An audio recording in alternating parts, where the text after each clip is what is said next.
Alhamdulillah, wassalatu wassalamu ala rasulillah, summa amma ba'd. Qadırlағайын, өткен кездесуімізде Әл-Адабул Исламия, ислам әдептері кітабынан уағыз жүргізуді қолға алған едік. Сол уағызымызда исламдағы әдептердің маңыздылығына тоқтала келе, әдептердің ішіндегі ең ұлысы, ең шарапаттысы, жаратушы иемізге қатысты болған әдептермен бастадық.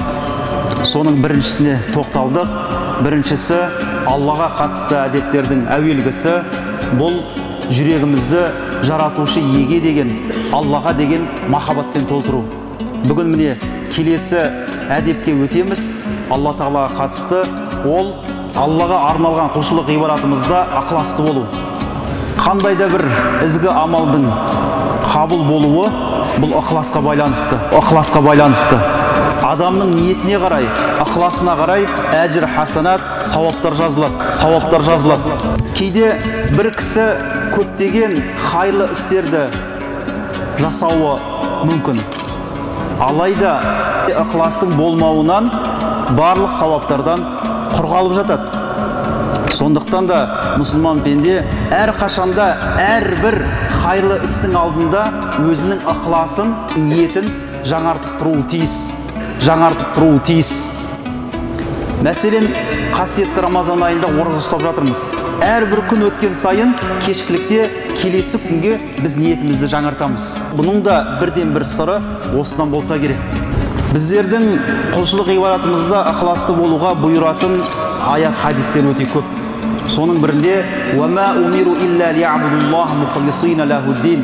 Олар ғибадаттарын тек қана нағыз Аллаға арнап, ықыласты болуға бір беткей түрде орындаулары әмір етілді дейді. Пайғамбарымыз саллаллаху алейхи уассаламның хадистерінде де амалдар ниетке байланысты деген. Сондай-ақ бір хадисінде пайғамбарымыз айтады: Алла Тағала сіздердің сыртқы көріністеріңізге, пішіндеріңізге және мал дүниелеріңізге қарамайды. Алла Тағала сіздердің жүректеріңізге және амалдарыңызға қарайды дейді.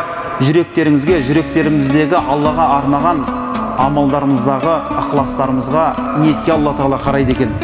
Соған қарай біздердің амалдарымызды қабыл етіп, соның нәтижесінде сауаптарға иеленеді екенбіз. Муауия радиаллаху анхудан жеткен хадисте пайғамбарымыз саллаллаху алейхи вассалам айтады: «Иннамал а'малу кал-ви'a». Амалдар ыдыс тәрізді дейді. «Ида таба асфалуху таба а'лаху, ва ида фасада асфалуху фасада а'лаху». Егер ыдыстың түбі сау болса, бүтін болса, оның жоғарғы жағы да дұрыс болады. Егер мысалға түбі дұрыс, тесігі жоқ бір ыдысқа су құйсаңыз, ол ыдыс пайдаға асады. Ал егер ыдыстың түбі тесік болса, ыдыстың түбі дұрыс болмайтын болса, оның төбеш жағының дұрыс болғандығынан ешқандай пайда жоқ. Яғни амалдар да сол ыдыс секілді. Егер түбінде амал, ықылас, ниеті дұрыс болса, онда одан туындаған әрекеттер де дұрыс болып, соған қарай сауап жазылады. Абу Хурайра радиаллаху анху былай дейді: «Әл-қалбу мәлику». Білесіздер, ықылас ол жүректе болады. Жүрек бұл патша. Ал қалған ағзалар оның әскерлері дейді.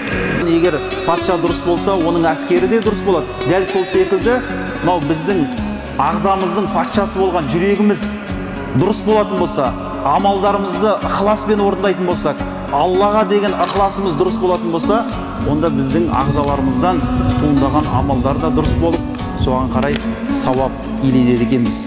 Алла Тағала біздердің әрбір амалымызда ықыласты болуды нәсіп етсін, және де Аллаға қатысты болған осы әдепті басты назарға алып, амалдарымызда ықыласты болуға баршамызға нәсіп етсін. Келесі кездесуіміз Құдай қаласа алдымыздағы бейсенбі күні Аллаға қатысты басқа да әдептерге тоқталатын боламыз. Бірінші әдебіміз есте сақтайық, Аллаға деген махаббатпен жүрегімізді толтыру. Екінші, құлшылық ғибадатымызда Аллаға ықыласты болу. Міне осы нәрсені біздер басты назарға алып, амалдарымызды жүзеге асыруды ұмытпайық. Ва ахиру дa'вана алхамдулиллахи раббил аламин.